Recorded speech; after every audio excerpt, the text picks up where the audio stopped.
So this will just be the rest of section 4.5.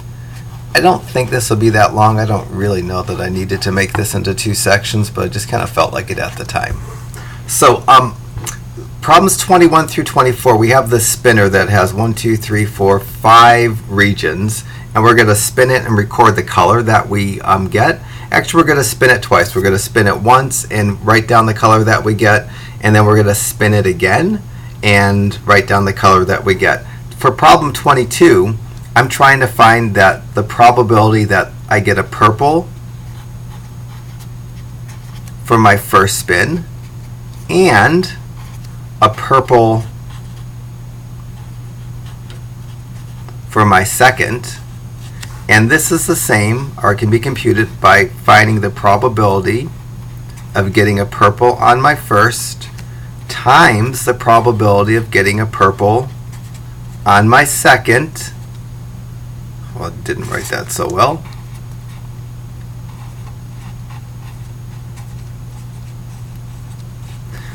So for the first one, I'm going to spin this. There's 1, 2, 3, 4, 5 sections that it could land up in. So the denominator of my fraction is going to be 5. Of those, 1 is purple. Even though it doesn't say it, I kind of think of this as a with replacement in some sense, because if I get a purple on my first spin, I'm not removing the chance of getting a purple. It's still there. The wheel still has all five pies in it, and I'm not going to remove a pie from the circle. So the denominator is not going to increment down by 1 because all 5 regions are going to be there on my second try. And for the second fraction, it's going to be 1 in 5 again because there's 1 purple region of the 5 regions. I can multiply these in my head, and the answer to 22 is going to be 1 in 25. For your problem 21, I also get 1 in 25.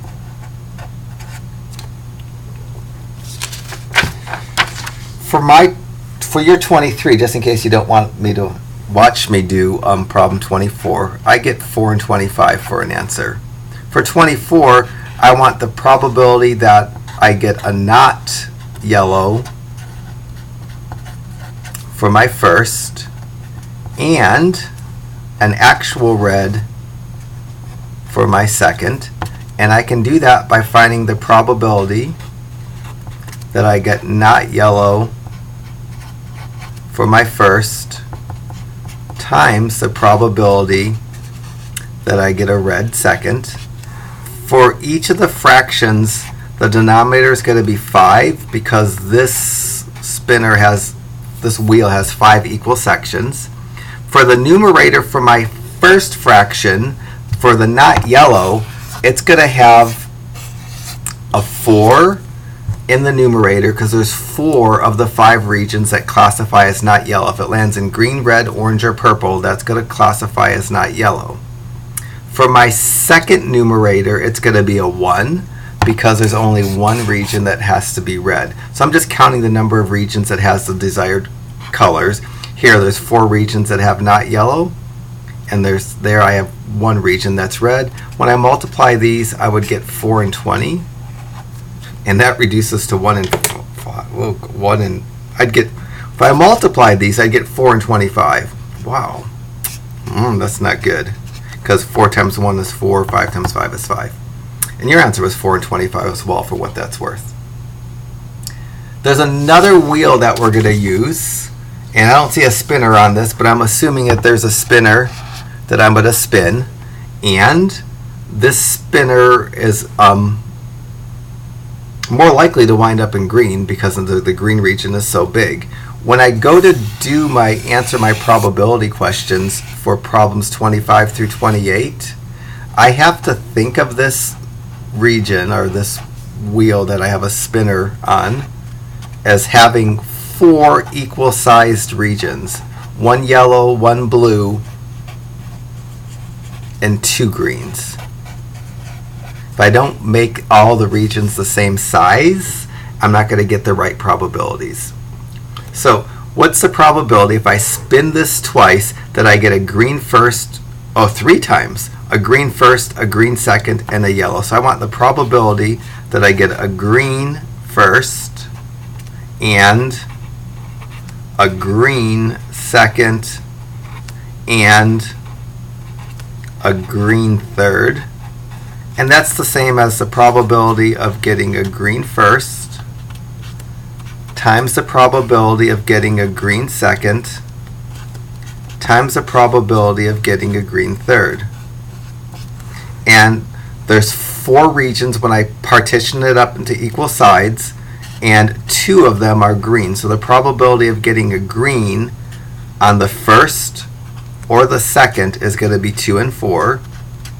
And the probability, wow, of getting a yellow, this is when I should probably just punt and start this at some saner hour. Probability of getting a green first is 2 out of the 4, or 2 and 4. A green second is 2 and 4. And a yellow, the probability is going to be 1 and 4. If I do these, I think I get 1 in 16. Clearly, I'm not doing math well enough in my head right now to think about committing that answer to a video. So I do get 1 in 16. When you go to do your problem 25, you're going to get 3 fractions. I wrote down 1 in 32 for an answer.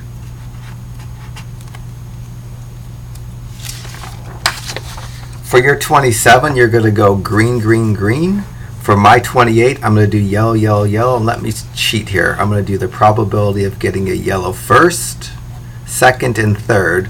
And I can do that by multiplying the probability of getting a yellow first times the probability of getting a yellow second times the probability of getting a yellow third. And again, I'm assuming that this circle has 4 regions, 1 yellow, 1 blue, and 2 green. Each of my denominators is going to be 4 because there's 4 different regions that my spinner, if there was actually a spinner on this, could wind up in. For my numerators, there's only 1 yellow region, so each of the numerators is going to be 1. And when I multiply those fractions together, I get 1 in 64. I believe you'll get 1 in 8 if you do 27 correctly. Yeah. 29 through 32. A coin is tossed and then a dice is rolled. So what could come up?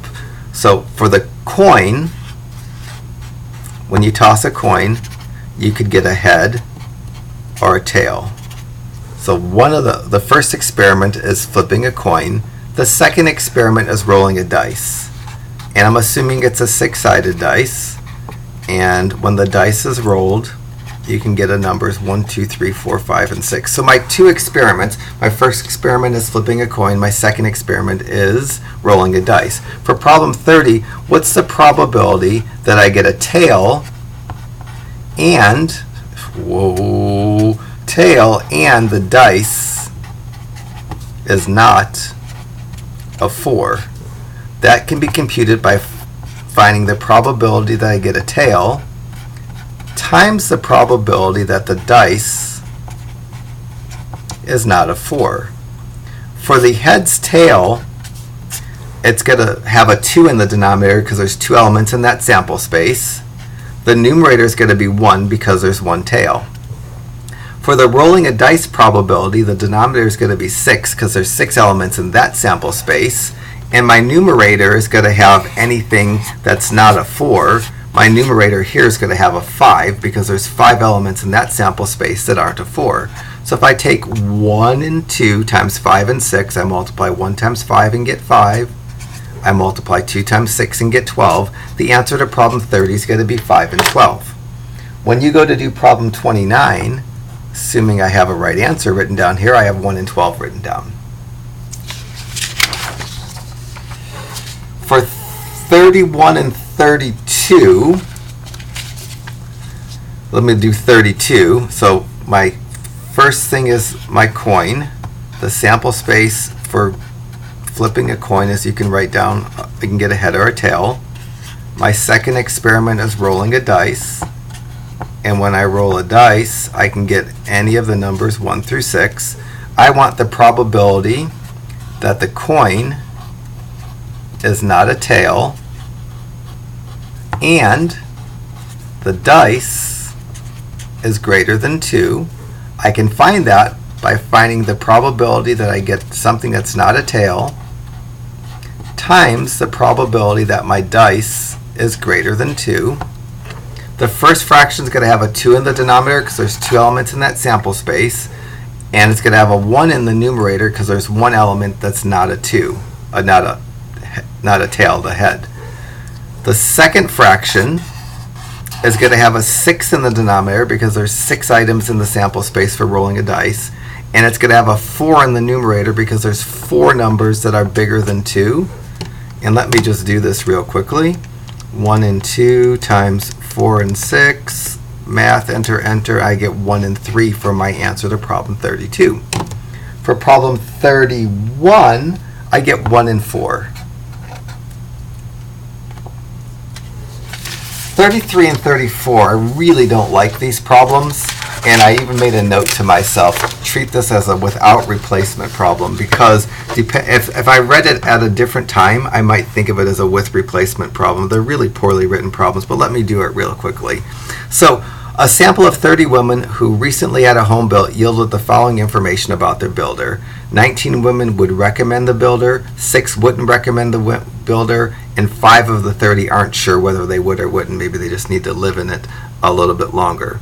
So what is the probability if I pick a first woman, then a second woman, and then a third woman? What's the probability that the first would not recommend her builder, the second and the third would recommend the builder? Let me just do 33 with you and not do 34. So for 33, I'm trying to find the probability that the first would recommend and the second would not recommend.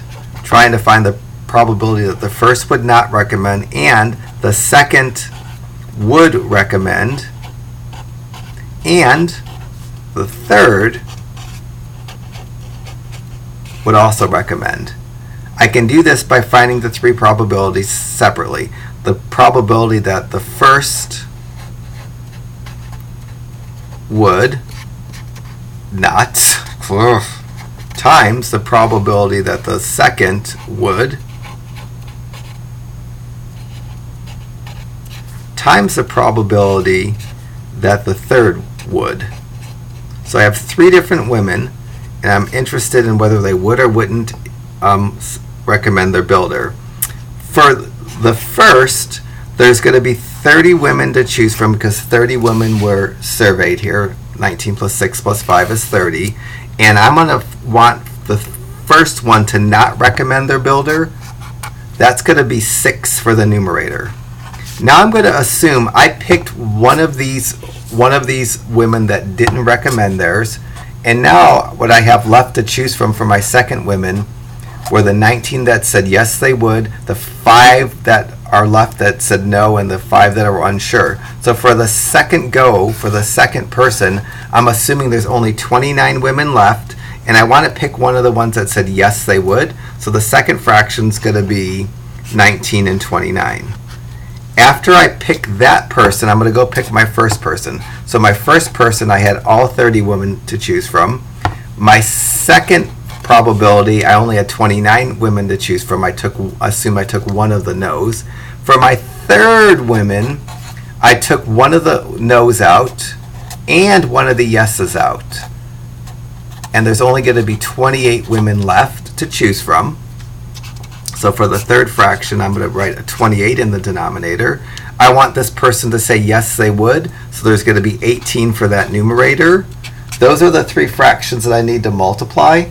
Assuming I don't have a math error on my answer key, I believe the answer should be 171 over 2030.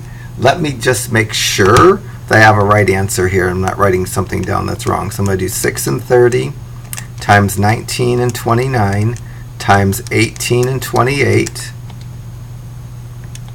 And you do get that 171 and 2030.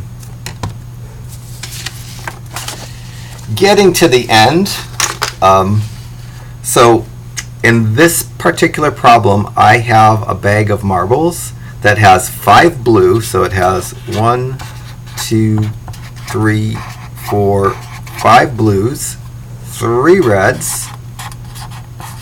Purple doesn't show up that well on this screen, and I'm going to do it in green. I don't have a purple at my fingertips anyways. So this bag of marbles has 10 marbles.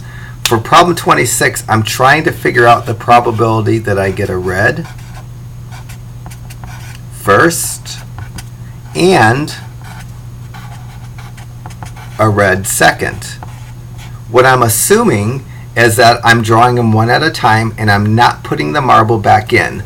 So to do my probability, I need to multiply the probability that I get a red first times the probability that I get a red second. The probability that I get a red first is going to have a numerator of 3 because there's 3 red marbles, a 10 in the denominator because there's 10 marbles total. I'm assuming that I picked a red marble out and I didn't put it back in. The second fraction, the numerator is going to have a 2 in it for the 2 red marbles that are left after I've taken out 1. And the denominator is now going to have 9 because there's only 9 marbles left if I took 1 away. If I multiply these fractions together, forget it, I'm not even going to try. I know I can do these in my head, but I'm just kind of not feeling it right now. I get 1 in 15 for my answer. When you go to do problem 35, assuming my key is right, I get 2 and 9.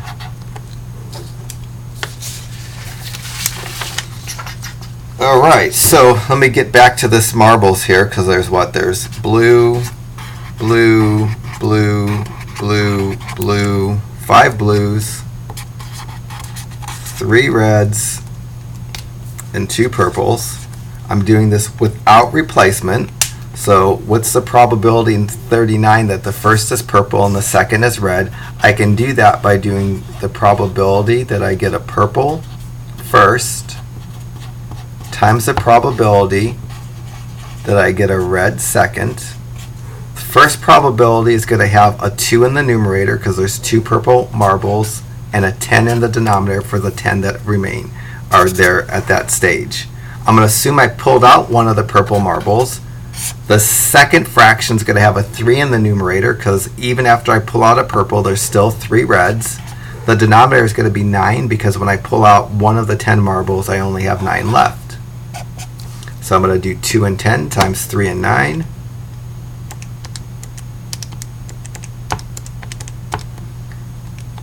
And I get 1 and 15. For 37, I get 4 and 45. The last couple problems have the same bag of marbles, that has 5 blue marbles, 3 red marbles, and 2 purple marbles. And we're going to draw one after another 2 marbles, but in these problems we're putting the marble back, so the denominator is not going to increment down by 1.